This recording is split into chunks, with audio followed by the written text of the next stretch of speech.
So hello guys, ఈరోజు అయితే మేమైతే మా ఫ్రెండ్స్తో కలిసి దుల్పేట్కి అయితే స్టార్ట్ అయిపోయింది. మొత్తానికైతే మా వాళ్ళు పని నేర్చేసుకుంటారు. బీటెక్ ఫైనల్ ఇయర్ అనమాట. 4th ఇయర్లో వీళ్ళు నేర్చుకుంటారు. ఇట్లా పంచర్లు కొడితే ఎన్ని పైసలు వస్తాయని కౌంట్లు వేసుకొని నేర్చుకుంటారు షాప్ కాడికి వచ్చి. భయ్యా థ్యాంక్ యూ భయ్యా థ్యాంక్ యూ. గణేష్ చతుర్థి అంటే హైదరాబాద్లో ఒక స్పెషల్ వైబ్ ఉంటుంది. అండ్ ఆ వైబ్ని ఎక్స్పీరియన్స్ చేయడానికి, ఎస్పెషల్లీ గణేష్ విగ్రహాలు అండ్ దేర్ అమేజింగ్ డిజైన్ చూడడానికి నేను వచ్చింది అయితే దుల్పేట్కి. దుల్పేట్లో every year different sizes, different designs and different స్టైల్స్లో గణేష్ విగ్రహాలు రెడీ చేస్తారు. సో ఈ రోజు అయితే మనం దుల్పేట్ స్ట్రీట్స్లో వాక్ చేస్తూ ఇక్కడ ఉన్న బ్యూటిఫుల్ గణేష్ విగ్రహాలను అయితే చూడబోతున్నాం. ఫైనల్లీ మనం దుల్పేట్కి వచ్చేసాం. ఇక్కడ స్ట్రీట్స్లోకి ఎంటర్ అవ్వగానే గణేష్ చతుర్థి అట్మాస్ఫియర్ అయితే స్టార్ట్ అయిపోయింది. కొన్ని స్మాల్గా ఉన్నాయి, ఇంకొన్ని చాలా యూజ్గా ఉన్నాయి. అండ్ డిజైన్స్ అయితే ఒక విగ్రహం నుంచి ఇంకో డిఫరెంట్కి చాలా డిఫరెంట్గా ఉంది. ఫస్ట్ ఈ గణేష్ విగ్రహం చూడండి. The detailing is very beautiful.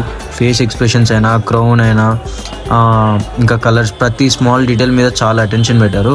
కెమెరాలో చూస్తుంటే ఫుల్ బ్యూటిఫుల్గా ఉంది, బట్ డైరెక్ట్గా చూస్తే ఇంకా అమేజింగ్గా అనిపిస్తుంది అనమాట. దుల్పేట్లో నాకు ఇంట్రెస్టింగ్గా అనిపించిన థింగ్ ఏంటంటే ఎవ్రీ గణేష్ విగ్రహం has a different design. Some విగ్రహాలు ట్రెడిషనల్ స్టైల్లో ఉన్నాయి, some are very colourful and modern డిజైన్స్లో ఉన్నాయి అనమాట. కొన్ని విగ్రహాలు హ్యూజ్ క్రౌన్స్, బ్యూటిఫుల్ డెకరేషన్స్ ఉంటాయి. అండ్ కొన్ని డిజైన్స్ అయితే చాలా యూనిక్గా ఉంటాయి. గణేష్ చతుర్థిలో కలర్స్కి ఒక స్పెషల్ ఇంపార్టెన్స్ ఉంటుంది. అండ్ ఇక్కడ డిఫరెంట్ కాంబినేషన్స్లో గణేష్ విగ్రహాలు డెకరేట్ చేశారు. Red, yellow, green, blue, gold. ప్రతి విగ్రహంకి ఒక డిఫరెంట్ కలర్ కాంబినేషన్ యూజ్ చేస్తున్నారు. That's what make the whole Dhoolpet area so colourful and beautiful. Honestly నేను ఇక్కడికి వచ్చినప్పుడు అయితే జస్ట్ గణేష్ విగ్రహాలు చూడడానికి మాత్రమే వచ్చాను అనమాట.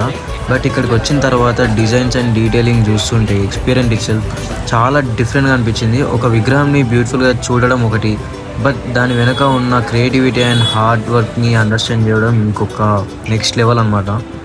ఫైనల్లీ మనం చూసిన కొన్ని బ్యూటిఫుల్ గణేష్ విగ్రహాలు ప్రతిదానికి ఒక యూనిక్నెస్ ఉందన్నమాట. Some are traditional, some are grand, some are colourful and some are completely unique. But అన్నీ కూడా బప్ప మీద ఉన్న డివోషన్ అండ్ క్రియేటివిటీని రిప్రజెంట్ చేస్తున్నాయి.